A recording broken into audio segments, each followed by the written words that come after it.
അദാനി വിഷയത്തിൽ പ്രതിപക്ഷ ബഹളത്തിൽ സ്തംഭിച്ച പാർലമെന്റ്. ബഹളത്തെ തുടർന്ന് ലോക്സഭയും രാജ്യസഭയും 12 മണിവരെ നിർത്തിവച്ചിരിക്കുകയാണ്. പ്രധാനമന്ത്രിയുടെ അധ്യക്ഷതയിൽ യോഗം ചേരുന്നു. അമിത്ഷാ, ജെ.പി. നദ്ദ, കിരൺ റിജിജു തുടങ്ങിയവർ പങ്കെടുക്കുന്നുണ്ട്. ആർ രാധാകൃഷ്ണൻ ദില്ലിയിൽ നിന്ന് നമുക്കൊപ്പം ചേരുന്നു. ആർ.കെ, പാർലമെന്റ് സ്തംഭനം തുടർക്കഥയാകുന്നു. ഇപ്പോൾ നടക്കുന്ന യോഗത്തിൽ എന്തൊക്കെ ചർച്ചയാകുന്നു സഭ പ്രക്ഷുബ്ധമാകുന്ന ഈ വേളയിൽ പ്രത്യേകിച്ചും?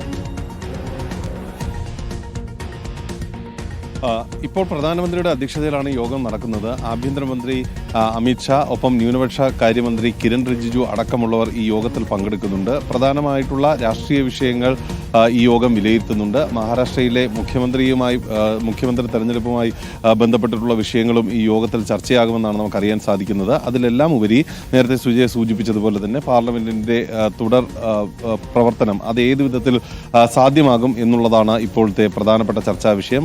പ്രത്യേകിച്ച് കിരൺ റിജിജു കൂടി പങ്കെടുക്കുന്ന ഒരു സാഹചര്യത്തിൽ അനൌദ്യോഗികമായിട്ടുള്ള ചില ആശയവിനിമയങ്ങൾ പാർലമെന്റ് മുന്നോട്ട് കൊണ്ടുപോകുന്നതിന്റെ ഭാഗമായിട്ട് നടത്തിയിരുന്നു. അതിൽ ഇന്ത്യ മുന്നണിയിലെ ചില ഘടകകക്ഷികൾ സർക്കാരിന് പിന്തുണ നൽകാം എന്ന നിലപാടും സ്വീകരിച്ചിട്ടുണ്ട്. അദാനി വിഷയത്തിൽ ഒരു ഹ്രസ്വ ചർച്ച എന്ന വിധത്തിൽ ഒരു തീരുമാനം സർക്കാർ കൈക്കൊള്ളുകയാണെങ്കിൽ തൃണമൂൽ കോൺഗ്രസും NCP ശരത് പവാർ വിഭാഗവും പാർലമെന്റ് സ്തംഭനത്തിന് എതിരായിട്ടുള്ള ഒരു നിലപാട് സ്വീകരിക്കുമെന്നാണ് അറിയാൻ സാധിക്കുന്നത്. അങ്ങനെയാണെന്നുണ്ടെങ്കിൽ ഈ നിയമനിർമ്മാണ നടപടികൾ വളരെ പ്രധാനപ്പെട്ട ബില്ലുകളാണ് പാർലമെന്റിൽ പാസ്സാകേണ്ടിയിരുന്നത്. കഴിഞ്ഞ ദിവസങ്ങളിലൊക്കെ അത് ലിസ്റ്റ് ചെയ്തിരുന്നെങ്കിലും അതിന്റെ ചർച്ചയിലേക്കോ പാസ്സാക്കലിലേക്കോ കടക്കാനായിട്ട് സർക്കാരിന് സാധിച്ചിരുന്നില്ല. ഒരുപക്ഷെ കഴിഞ്ഞ പാർലമെന്റിന്റെ കാലയളവിൽ നമ്മൾ കണ്ടിരുന്നത് ഈ വിധത്തിലുള്ള സ്തംഭനം ഉണ്ടാകുമ്പോൾ ബില്ലുകളുമായി ബന്ധപ്പെട്ട് ആവശ്യമായിട്ടുള്ള ചർച്ചകളില്ലാതെ ഈ ചൂടപ്പം പോലെ ബില്ലുകൾ ഓരോന്നും ചുട്ടെടുക്കുന്ന കാഴ്ചയാണ്, പാസ്സാക്കി കൊണ്ടുപോകുന്ന ഒരു കാഴ്ചയായിരുന്നു കണ്ടിരുന്നത്. അതിൽ നിന്ന് വ്യത്യസ്തമായിട്ട് ചർച്ച വേണം എന്ന നിലപാടാണ് ഇത്തവണ ഇക്കാര്യത്തിൽ സർക്കാർ സ്വീകരിച്ചിരിക്കുന്നത്. അതുകൊണ്ട് തന്നെ അത് സാധ്യമാക്കാനുള്ള ശ്രമങ്ങളാണ് നടത്തുന്നത്. കോൺഗ്രസ് ആണ് ഈ വിഷയത്തിൽ ഏറ്റവും ശക്തമായിട്ടുള്ള നിലപാട് സ്വീകരിച്ചിരിക്കുന്നത്. അദാനി വിഷയത്തിലെ ചർച്ച അത് സാധ്യമാക്കാതെ മറ്റേതെങ്കിലും ഒരു നടപടിയിലേക്ക് കടക്കാനായിട്ട്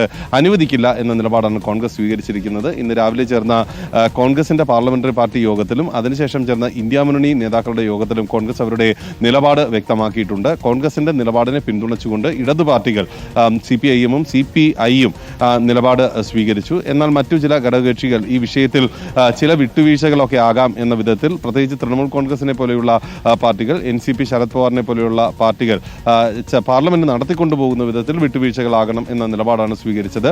അതാണ് ഇപ്പോൾ നമുക്ക് പാർലമെന്റിൽ കാണാൻ സാധിക്കുന്നത്. അതിനുശേഷം പാർലമെന്റ് സമ്മേളിച്ചെങ്കിലും ഇരു സഭകളും നടപടികൾ മുന്നോട്ട് കൊണ്ടുപോകാൻ സാധിക്കാത്ത സാഹചര്യമാണ് ഉണ്ടായത്. ലോക്സഭയിൽ അടിയന്തര പ്രമേയം JPC അന്വേഷണം പ്രഖ്യാപിക്കണമെന്നും അടിയന്തര പ്രമേയത്തിന് അവതരണാനുമതി നൽകി ഈ വിഷയം മറ്റ് നടപടികൾ നിർത്തിവെച്ച് ചർച്ച ചെയ്യണം എന്നും പ്രതിപക്ഷം ആവശ്യപ്പെട്ടു. പക്ഷേ അതിന് സ്പീക്കർ അനുവാദം നൽകിയില്ല. അടിയന്തര പ്രമേയത്തിന് അവതരണാനുമതി നിഷേധിച്ചു. തുടർന്നുണ്ടായ ബഹളത്തിലാണ് ലോക്സഭയുടെ നടപടികൾ 12 മണി വരെ നിർത്തിവെച്ചിരിക്കുന്നത്. രാജ്യസഭയിൽ സമാനമായിട്ടുള്ള സാഹചര്യം കാണാൻ സാധിച്ചു. റൂൾ 267 പ്രകാരം നൽകിയ അടിയന്തര പ്രമേയ നോട്ടീസുകൾക്ക് 20 നോട്ടീസുകളാണ് ഉണ്ടായിരുന്നത്. അത് അദാനി വിഷയത്തിലെ 4 നോട്ടീസുകൾ ഉൾപ്പെടെ ഡൽഹിയിലെ ക്രമസമാധാന പ്രശ്നം, ഒപ്പം ബംഗ്ലാദേശിലെ, അതായത് ഇപ്പോൾ ജഗ്ദീപ് ധൻഖർ പറഞ്ഞതായി ഇപ്പോൾ ആർക്കെ സൂചിപ്പിച്ചതുപോലെ ജഗ്ദീപ് ധൻഖർ പറഞ്ഞത് 20 നോട്ടീസുകൾ, റൂൾ 267 അനുസരിച്ച് 20 നോട്ടീസുകൾ ലഭിക്കുന്നു. ഇപ്പോൾ 12 മണി വരെ 2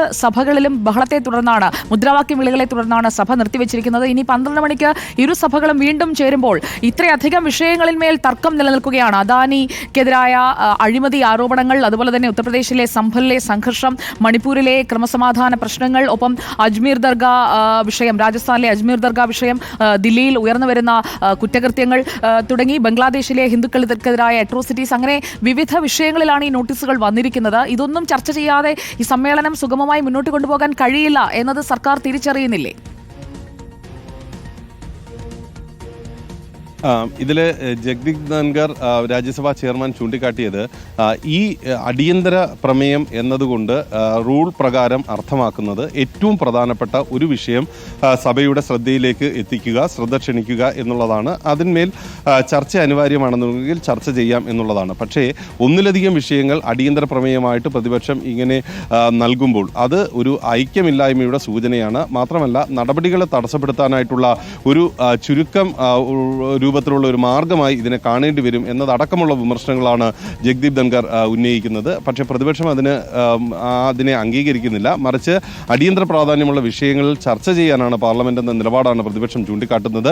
നിയമനിർമ്മാണത്തിന് ആവശ്യമായിട്ടുള്ള സമയം വേണം, അത് അംഗീകരിക്കുന്നു. പക്ഷേ ഈ അടിയന്തര പ്രാധാന്യമുള്ള വിഷയങ്ങളെ മാറ്റിവെച്ചുകൊണ്ട് മുന്നോട്ട് പോവുക എന്നതിനോട് തങ്ങൾ യോജിക്കില്ല എന്നാണ് പ്രതിപക്ഷം വ്യക്തമാക്കിയിരിക്കുന്നത്. ഇത് സർക്കാരിനെ സംബന്ധിച്ച് നിലവിലുള്ള സാഹചര്യത്തിൽ അവർക്ക് ഇപ്പോൾ ഈ ചർച്ച മുന്നോട്ട് കൊണ്ടുപോവുക അഥവാ പാർലമെന്റ് നടപടികൾ മുന്നോട്ട് കൊണ്ടുപോവുക എന്നുള്ളത് അനിവാര്യമാണ്. അതുകൊണ്ട് തന്നെ ചില വിട്ടുവീഴ്ചകളൊക്കെ തയ്യാറാണ് എങ്കിലും ഈ വലിയ ചർച്ച അഥവാ ദിവസങ്ങൾ നീണ്ടു നിൽക്കുന്ന ഈ അദാനി വിഷയത്തിലെ ചർച്ച എന്ന ആവശ്യത്തോട് പാർലമെന്റ് നടപടികൾ നിർത്തിവെച്ചുകൊണ്ട് അവർ യോജിക്കുന്നില്ല. അതുകൊണ്ട് ഹ്രസ്വ ചർച്ച എന്ന രീതിയിൽ മാത്രമാണ് ഇപ്പോൾ സർക്കാർ നിലപാട് സ്വീകരിക്കുന്നത്. ഇന്ത്യ ചൈന വിഷയത്തിൽ വിദേശകാര്യമന്ത്രി എസ് ജയശങ്കറിന്റെ പ്രസ്താവന ഉണ്ടാകില്ലേ? അതിനല്ലേ ഇനിയിപ്പോൾ സാധ്യതയുള്ളൂ?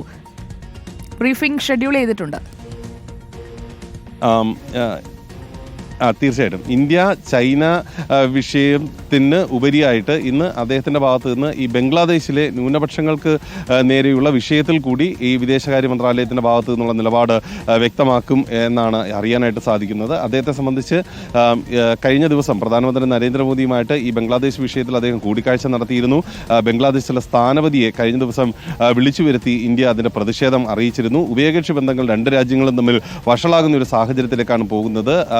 ബംഗ്ലാദേശിനെ സംബന്ധിച്ച് ഇന്ത്യക്ക് മുന്നിൽ കഴിഞ്ഞ ദിവസം ഒരു ആവശ്യങ്ങളുടെ നീണ്ട പട്ടിക സമർപ്പിച്ചിരുന്നു. അതിൽ അദാനി നൽകുന്ന ഊർജവുമായി ബന്ധപ്പെട്ട് അതിൽ വരുത്തിയ കുറവുമായി ബന്ധപ്പെട്ടിട്ട് സർക്കാർ ഇടപെടണം എന്നതുൾപ്പെടെയുള്ള ആവശ്യങ്ങളാണ് മുന്നോട്ട് വെച്ചത്. എന്നാൽ അതിനൊന്നും പറ്റുന്ന വിധത്തിലുള്ള ഒരു സാഹചര്യമല്ല നയതന്ത്ര തലത്തിൽ ഉരുത്തിരിയുന്നത് എന്ന സൂചന നൽകിക്കൊണ്ടായിരിക്കും ഒരുപക്ഷെ എസ് ജയശങ്കർ പാർലമെന്റിനെ ഈ നിലപാട് വ്യക്തമാക്കാനായിട്ട് പോകുന്നത്. പ്രതിപക്ഷം ഇപ്പോൾ സമയം 11:50 12 മണിക്കാണ് ഇരു സഭകളും വീണ്ടും ചേരുക. വിവിധ വിഷയങ്ങൾ ഉയർത്തിക്കൊണ്ടുള്ള പ്രതിഷേധമാണ്. വി വോണ്ട് ജസ്റ്റിസ് എന്ന പൊതു സ്ലോഗനാണ് നമ്മൾ ഇരു സഭകളിലും കണ്ടുകൊണ്ടിരിക്കുന്നത്. അവിടെ നിന്നുള്ള തത്സമയ അപ്ഡേറ്റുകൾ നൽകാൻ വിജയ് ചൌക്കിൽ നിന്ന് നമുക്കൊപ്പം ആർ രാധാകൃഷ്ണൻ തുടരും.